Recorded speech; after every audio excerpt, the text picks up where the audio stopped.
guys for coming. And it's one of those things. I was shocked. I drove past and I saw all these people sitting here. And the first time I ever did a talk, it was in Western Australia in Margaret River, and everyone was telling me there was a reading in a library with another author, and everyone was saying, "Oh, it's going to be great. This is a really artistic community, and you're going to love it. They're going to turn out in droves." And we got to the library and nobody turned up. And that's not even the best part. The librarian still made me read from my book. So I really thank you all for coming.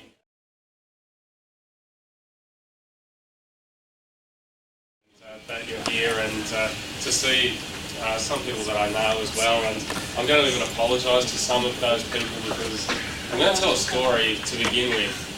So it actually shows exactly the way I think when I write. I'm mainly telling it tonight because I'll be honest, I've told it about 1,000 times, and that's probably a conservative estimate, but I'm going to tell it tonight because it's very unusual for me to be doing this at home, and I want to do my best. I want to give you my best things, not something different, that's not as good. And it's also because I want to do that because it's probably the first time, and it's unusual to do something like this. It's the first time I'm ever doing a talk like this, and that my parents are here together to see it. So I don't want to screw up. So I'm going to do my absolute best stuff. Now, I'm going to tell you my favourite story, and this actually illustrates the way I think when I write. And I look at this as a session where a writer's job is to show you that. And so that's what I'm going to do. And it's a story, and if you haven't heard it, I apologise, but I think that'll be a few. So anyway. I'm going to ask for a show of hands in the audience first, though, before I start the story. Can I ask for a show of hands of people here who grew up with an older brother, by any chance? Leave your hand up if he didn't treat you very well for a long time. Okay, some hands go down, some go up even higher. Now, can I get a show of hands of people who are the older brother or sister? Okay, now you can put everything down. Now, I'm not forgetting if you're in the middle, alright? If you're in the middle, you're both, okay? Now, for those of you who had your hand up first and you're a younger sibling, this story is a revenge story. For those of you who had your hand up second, this is a cautionary tale. How you should treat your younger brothers and sisters. And it's my favourite story because it also shows a lot about writing. And this story, it starts because my brother, when I was growing up, didn't treat me very well. He was just a typical older brother. That's just what he was supposed to do. Examples would be I'd be walking along at school. Well, actually, before I even say that, I should say that in my early teenage years, I don't think my brother actually knew my name. He'd call me something new each day. At school, I'd be walking along the corridor. Next thing, I'd get squashed into the lockers. There would be my brother or one of his friends. Or I'd get dragged from room 6 to room 72, so I'd be 10 minutes late coming back for science, I'd get detention, and all these sorts of things. And the worst and best things he did to me, though, were at home. Because at home he had all the time in the world to think about it. And he could do mind-numbingly cruel things, like I'd be walking through the kitchen, I'd get punched for no apparent reason, and I'd say, what the hell was that for? He'd just say, I was bored. That's what his older brothers do. And he could do things like that, but he could also show great imagination. Once I made a really big mistake. We had a ritual, and some of you will recognise this ritual. When we got home from school, we used to eat toast and watch Get Smart repeats every afternoon. And one day I made a huge mistake, and I made myself 2 toasts. I took them into the lounge room and I left them there, and I went back to the kitchen to get a drink. And everyone here with an older brother knows that's a mistake. You don't leave food unsupervised. And he found my toast, and not doing a regular thing, he didn't shovel the toast in and then or hide them and say, I don't know where your toasts are. What he did, he took each piece of the square bread and he folded it in half. And he took a massive bite out of the middle. Then I folded it again and put it back on the plate. So when I get back, my 2 toasts have got these 2 big holes in the middle of it. Now, you can still eat it, but you feel like an idiot. Alright? And not only that, you're looking into a symbol of who's boss, or who's in charge. And so my whole life, I wanted to get my brother back for everything that he'd ever done to me. And I finally got my chance because we used to work together with my dad, who was a house painter, and we used to get out of bed on Saturday mornings at 6:30. We'd leave the house by 7. By 7:30 we'd go to somebody else's house painting, And we'd work through to midday, and then we'd sit on paint tins and we'd eat our lunch. And my brother had a red esky that he took to work with him, and in that esky he had 2 sandwiches, a drink, and 2 hard-boiled eggs that he would cook the night before. He'd boil them up, he'd put them in the fridge. In the morning he'd put them in his esky, and at work he'd crack those eggs. Some of you can already see where the story's going. He'd crack those eggs on top of the esky or against the wall, and then he'd peel it and eat it. Until one week, my dad said to him, he said, when I was an apprentice painter back in Vienna, my dad's from Austria, he said, I knew a guy who could crack a hard-boiled egg on his head. Now you definitely know where the story's going, or at least you think you do, alright? And so my brother said, oh yeah, I'll give it a go. And it's like hitting a rock on your head, you know, but if you do it hard enough, it'll crack, peel it, eat it. And so he did the first egg, and he thought he was pretty good, so he did the second egg as well. And then he did it the week after that, and the week after, until it just became part of his lunch routine. And finally, 1 week after he'd been doing this for quite a while, it finally hit me. He did one more thing to humiliate me at school or something like that. I don't even remember what it was. But it was like a ray of light came out of the sky, and I saw what I had to do. And I thought, how can I have been so blind for so long? And he made his eggs Friday night, he boiled them, he put them in the fridge. In the morning, he put them in his esky, and that red esky was next to the front door at 5 minutes to 7. And that's when he made his fatal error, and he went to the toilet. While he was in there, I took my chance. I took the esky back to the fridge, took the 2 hard-boiled eggs out, put them back in, and replaced them, of course, with 2 raw eggs. And I put it back next to the front door in the exact same position. Even the handle of the esky was at exactly the same angle. It was perfect. And he came out of the bathroom, shoved past me, picked up the esky, went out the front door to my dad's combi van, and I remember thinking as he left the house, this is going to be the best day of my life. And all that morning, you know, at the time I'm thinking, how good is this? You know, this is great. But then, you know, you do something like that, and it starts to dawn on you, and I thought, oh no, what have I done? All that morning I was torn between this agony and ecstasy. There was the ecstasy of seeing him do it, but then there's the agony of what's going to happen afterwards. By 11 o'clock, I made the biggest mistake of all, and I went and I confessed what I'd done. I cracked under the pressure. Don't worry, you'll do alright. I cracked under the pressure, and I went and confessed to my dad what I'd done. And he was high up on a ladder painting, and he looked down, and he saw me, and he said, what are you doing here? You should be working. Because my dad was always yelling at us at work, telling us to stop bludging, to hurry up, stop throwing putty at each other. You know, do you think this is all just a big joke? Yeah, so he looked down, he said, you know, what are you doing here? I said, I've done something really bad. And he came down the ladder, he said, all right, show me what you've buggered up this time. Because he was used to me screwing things up at work. The first time I worked with him, I was 10. Had to paint a really strange thing. I've never seen anything like it since. These people had a luggage chute. There was a little door in the wall, and there was a tunnel in there. And I had to crawl in, pull all their suitcases and everything out, go back in and paint in there, all right? And first thing I did, I was 10, painted myself into a corner, sit there for an hour and a half waiting for the paint to dry. I called out, but nobody came. Right? And, I'd do things like that, or I'd spill paint, trek mud through people's houses. So my dad, on this occasion, thought it's just another one of these moments. And he said, so show me what you've done this time. I said, no, it's nothing like that. I haven't wrecked anything. And he said, well, what is it then? And that's when I really got cold feet all over again. I said, look, just forget it, don't worry. He said, look, I've stopped work, I've come down that ladder, you're going to tell me what you've done. I said, all right, okay. I said, you know, Rob's 2 hard-boiled eggs, I've replaced them with 2 raw eggs. And my dad looked at me, he put his paintbrush down, and he shook his head, and he said, son, that's brilliant. So I can't believe I didn't do this myself, but I should have thought of this weeks ago. This is going to be the best lunch ever, right? You go back to work, I'll go back to work, see you at lunch, don't be late. Right, now, lunch came and I was sitting on my paint tin and my dad was sitting on his, and he was already trying not to laugh, and we're waiting with bated breath for my brother to come by. And finally, my brother came past and we were both watching him. We had our eyes glued to him. We didn't want to miss a second of this. You don't want to be looking the wrong way at the best moment of your life, right? And it's going to happen really quickly. And he noticed, he said, what are you two looking at? And we just said, nothing. And I'm thinking, of course, yeah, you just wait and see. And he reached in, he grabbed his first egg, and without even thinking, it was like clockwork. Even though he was suspicious about something, he hadn't put the 2 things together. and he got that first egg. He hadn't even sat down yet, and he cracked it on his head, and the egg went over his nose, on his mouth, on his chin, and eventually landed on his shoes. It's the one time I've ever seen my brother speechless. My dad, he was on the ground laughing. You should have seen the filthy look my brother was giving him. Thinking now he's going to blame my dad, this is even better. But then he noticed the look on my face. I'm sitting there concentrating, alright, trying not to laugh. And that's really what gave me away. He realised then, he said it was you, wasn't it?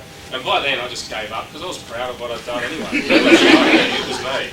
And he picked me up, he took me around the side of the house, and you know what boys are like. He pushed me against the wall. I just painted that wall. I paint all down my back. And he hit me once in the stomach, and then just with the palm of his hand, he just tapped me on the nose. And you know when you get hit on your nose, your eyes start watering. You know, I was winded, my eyes were watering. But after 2 or 3 minutes, the pain slowly went away, and that's when the smile returned to me. And I thought, you know, I reckon that was worth it. 2 minutes of pain, but the memory of that egg on my brother's face, that lasts our whole lives.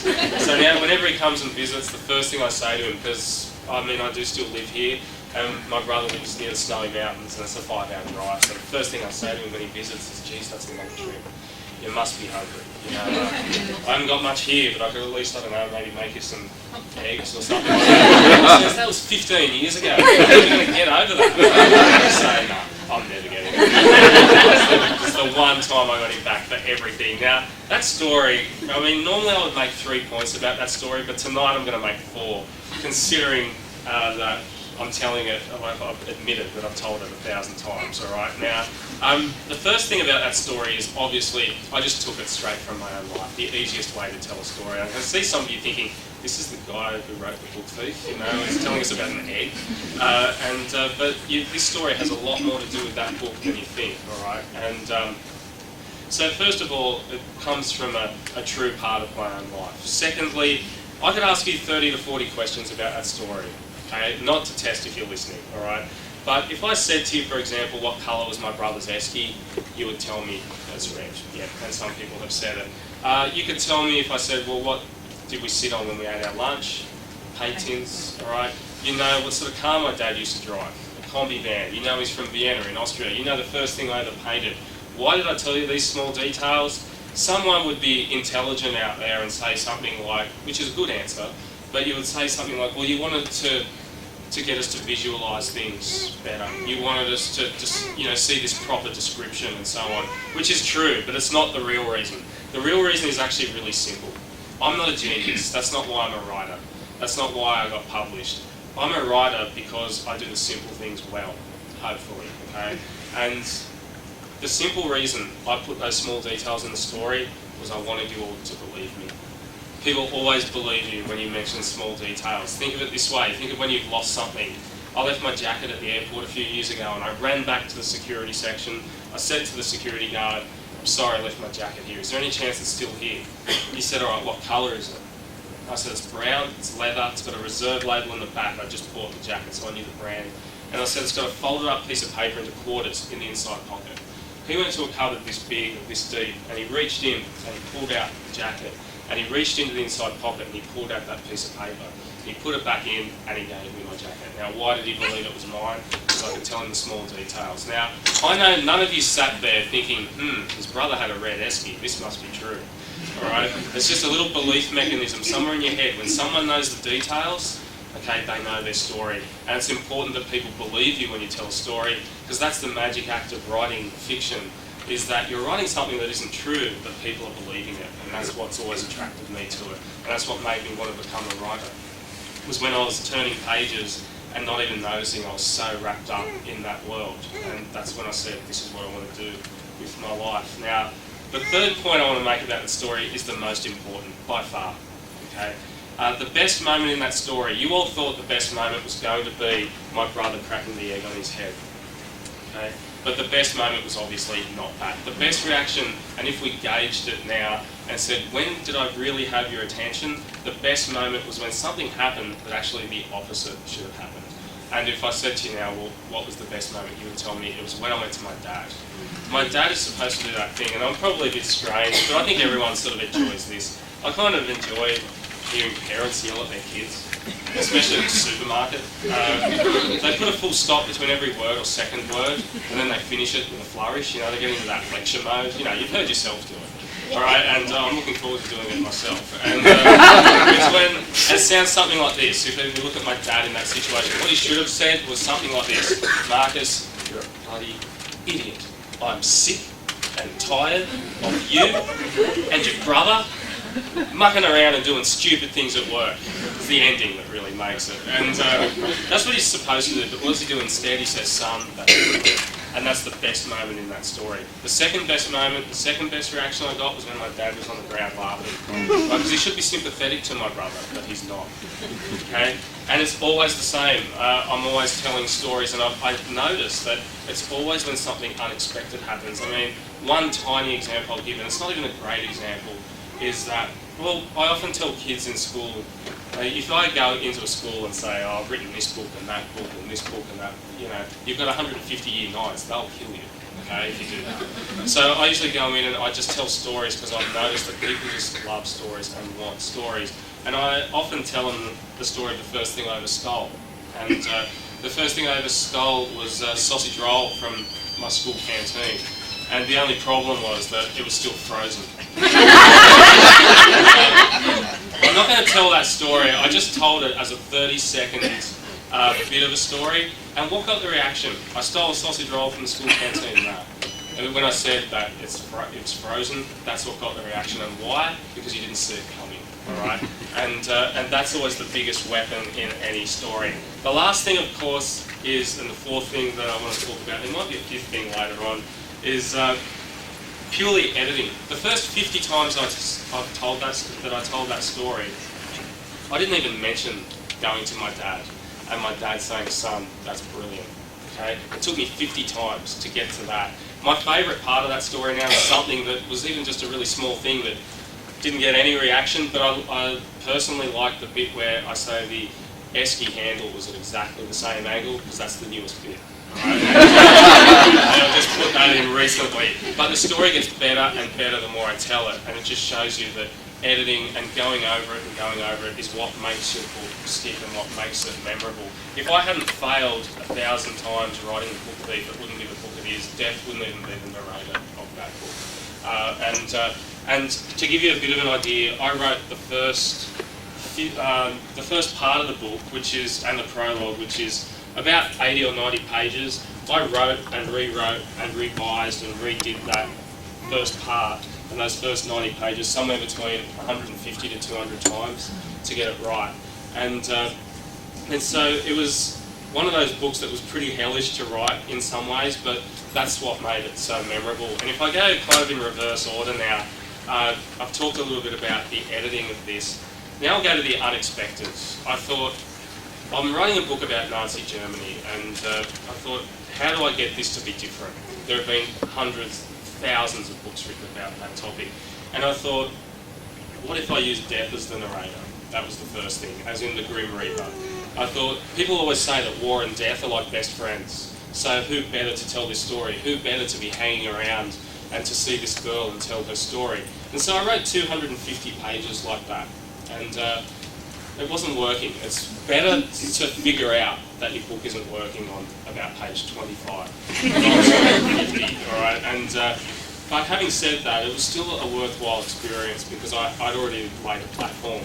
The problem was that death was the typical stereotype of death that we've had in our minds always. He was dark, he was sadistic, he was sardonic, he was all powerful. And I wrote like that for 250 pages, and then that didn't work. So I went to a first-person narration where Liesl herself told the story, and then you had the most Australian-sounding German girl in the history of literature, and even that was embarrassing. So I went to a straight third-person narration, and then I thought, now this is exactly what I wanted to avoid in the first place. And then I thought of the last line of the book, which I'm not going to say. I never expect that people have read my book or anything like that when I turn up somewhere. And I thought, that's it. And it was the unexpected. I asked this question. I asked, what if death was afraid of us? What if death is haunted by humans? And it made sense, because death is on hand to, if we want to personify death in that way, he is on hand, or she is on hand in some cultures, to see all the destruction that we put upon each other, and all the things that we allow to happen, and all the wars and all the murders. Death is there to see that. And I thought, what if then Death was telling this story to show himself, or to prove to himself, that humans are actually worthwhile and worth their existence. And this is just one story that he uses to prove that to himself. And he tells the story of this girl who is hiding a young Jewish man in her basement and reading books with him there. And so I thought, now I've got what I want, I've got the voice I need. And that's when I started writing again.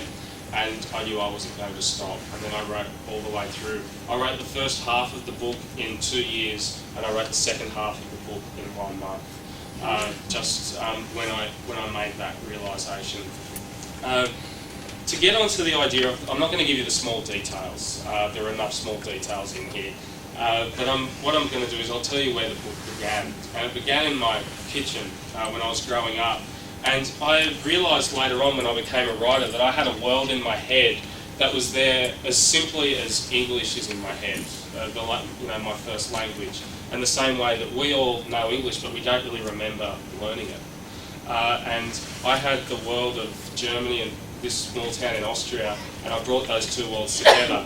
I grew up hearing stories of kids coming out of bomb shelters, and the sky was on fire, and the ground was covered in ice. And there's that idea of opposites coming together, which I've always been really interested in.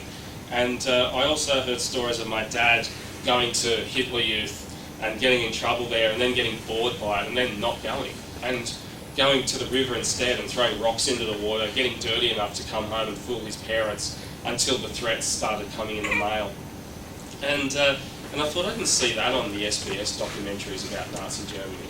I didn't see that. I didn't see these stories. And so I thought, maybe there is a book there. But there was one story in particular that really that had a huge impact on me. And it's a story my mum told me about something she saw when she was 6 years old. And it was a day when she was playing on the street and she heard a noise. And often cattle and animals used to be herded through the street of this village where she lived outside of Munich. And she heard this noise, and all the kids ran to the main street to see the animals come down. But it wasn't animals being herded down the street, it was people being marched to Dachau, the concentration camp. And there was an old man at the back who couldn't keep up, and he was totally emaciated, had a really long beard, and he couldn't walk anymore. He was obviously starving, and he was staggering over the road, and he couldn't keep up. And it took a teenage boy in really the birthplace of Nazism to run into his house and get a piece of bread and run out and give it to that man. Now this old man fell to his hands and knees, and he grabbed the boy by the ankles and he cried into his feet and thanked him for the bread. Then a soldier noticed what had happened, and he came over and he ripped the bread away and he threw it away, and he whipped the old man for taking it, and then he chased the boy and he whipped him for giving him the bread. Now in that story you've got pure beauty on one hand, which is the boy giving the bread, and pure destruction, which is obviously the soldier and what he did. You bring those two things together and you've got all of us and what we do as humans, and what we allow to happen. And I thought now here is a book. I thought I'm going to write a 100-page novella about these incidents. And as you can see, I got a bit carried away. It turned into a 580-page book. I've been really lucky with, in that writing it and things that have happened to it, it's probably not being too dramatic to say that this book has changed my life in so many different ways. I think you sit down and write a book and you try to write something that really means something to you, but in this case I wrote a book that means everything to me, and that's my wish for any of you, if you ever want to write something, is that a book can come to mean that for you. And so I started writing. I never thought any of this would happen. I never thought I'd be standing here and there'd be 100 or so people coming to see me in my hometown, and so it's been really great. I will just talk a little bit about some of the things that happened, and one of the great things about this book is that exciting things have happened in a way where I got to go to America, and that's probably what changed everything. And I went on a tour with some other authors, and it was just quite an interesting experience in that all the other authors were really good at talking about their books and what they were about and how good their book was. And I'm Australian, you know, we're not allowed to do that. We're not allowed to do that, especially not here at home. We can do it in other places, but here, you know, in a way, our society is such that you can't really be proud of yourself in a way, and so none of us really are. And so I would get up after this one lady who was particularly promotional about her book. Let's say she'd say how her book was, you know, this is cutting edge stuff. This is pretty brilliant. And then I'd get up and I'd say, this is my book. It's The Book Thief. You know, it's all right.